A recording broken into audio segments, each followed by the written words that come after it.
Dear friends, कैसे हैं आप सब? मुझे पूरी उम्मीद है कि आप लोग अच्छे नहीं बल्कि बहुत अच्छे होंगे। फ्रेंड्स, आज के वीडियो में मैं आपके सामने एक ऐसी स्त्री के बारे में बात करने जा रही हूँ जिसने अपने प्रायश्चित से अपने किए गए सारे पापों को धो लिया। एक ऐसी स्त्री के बारे में बात करने जा रही हूँ जो भगवान विष्णु को अपनी गोद में लेकर जलती चिता में बैठ गई।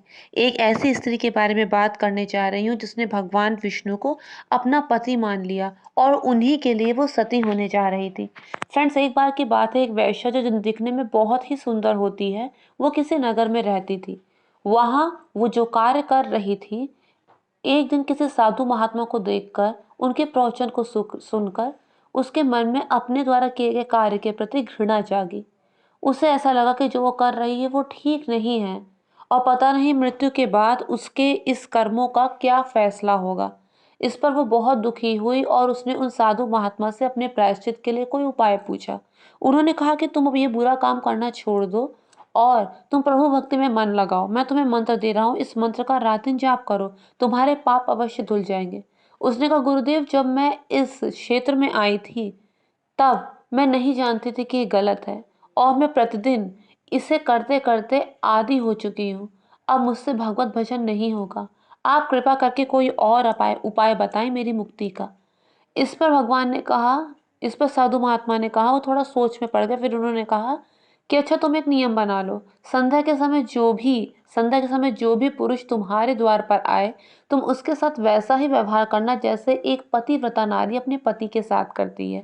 उसने कहा, गुरुदेव, मैं ये कर सकती हूँ। इस पर उसने गुरुदेव की बात को माना और उसे स्वीकार किया और वैसा ही किया।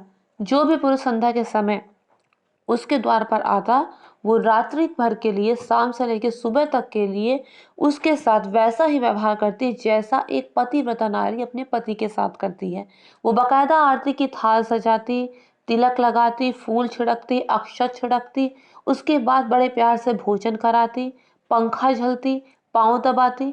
एक पतिव्रता नारी जो जो कर्तव्य करती है वो उसका दृढ़ता से पालन करती और इस नियम को निभाते निभाते बहुत दिन बीत गए। एक बार की बात है, भगवान विष्णु एक पुरुष का भेष धारण करके उसी के द्वार पर आए। उन्हें ये बात देखकर बहुत अच्छा लगा कि वो अपने गुरु की बात को सत्य मानकर बिना नियम को भंग किए इस चीज को कर रही है।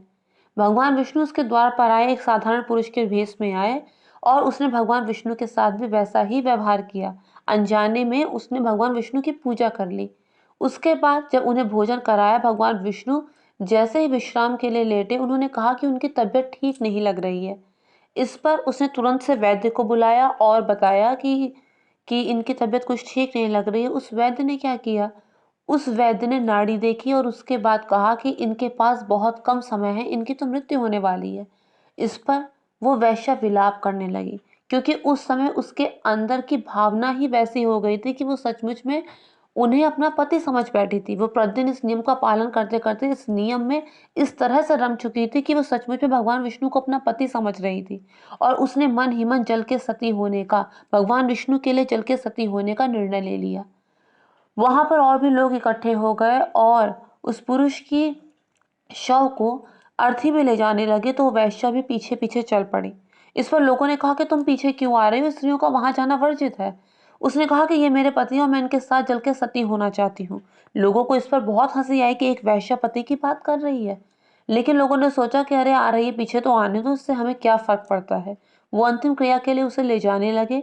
जब चिता पर उनकी शव को रखा गया तो वो नगर वधू भी उस चिता में बैठ गए और उसने भगवान विष्णु का सर अपनी गोद में रख लिया। भगवान विष्णु का सर अपनी गोद में रखने के बाद उसने निर्णय किया कि अब वो जल के सती होगी। लोगों ने सोचा कि अगर चिता में आग लगा देंगे तो अपने आप ही उठकर चली जाएगी, लेकिन वो टस से मस नहीं हुई। चिता में अग्नि लोगों ने लगा दी, लेकिन वो वैश्या अपनी जगह से नहीं हटी। इस पर भगवान विष्णु, जिन्होंने एक शव का एक शव का अभिनय कर रखा था, उन्होंने अपनी आंखें खोल दी और कहा कि तुम धन्य हो, तुमने अपने जीवन की परवाह नहीं की, तुमने मुझसे इतना प्रेम किया। मैं तुम्हें वरदान देता हूँ कि मैं अपने एक रूप में हमेशा तुम्हारी गोदी में रहूंगा। वो थी माता गंडकी। और ऐसा कहा जाता है कि नेपाल में आज भी गंडकी नदी बहती है और असली शालिग्राम पत्थर उसी गंडकी नदी में हैं और उसी गंडकी नदी से मंगाए जाते हैं। नेपाल की गंडकी नदी में ही असली शालिग्राम पत्थर पाए जाते हैं, क्योंकि भगवान विष्णु का वरदान था गंडकी नदी को। वहाँ पर एक मंदिर भी है जिसे गंडकी माता का मंदिर भी कहते हैं। तो इस तरह से हम देख सकते हैं कि किस तरह से ऐसे हम देख सकते हैं कि कैसे उसने अपने अच्छे कर्मों के द्वारा, उसने अपने एक अच्छे कर्म के द्वारा अपने पिछले सारे पापों को धो दिया और वो सबके लिए पूजनीय बन गई। फ्रेंड्स, अगर आपको मेरा वीडियो ज़रा सा भी पसंद आया तो मेक श्योर मेरे चैनल को सब्सक्राइब, वीडियो को लाइक और शेयर कीजिए। Thank you friends, thank you so much.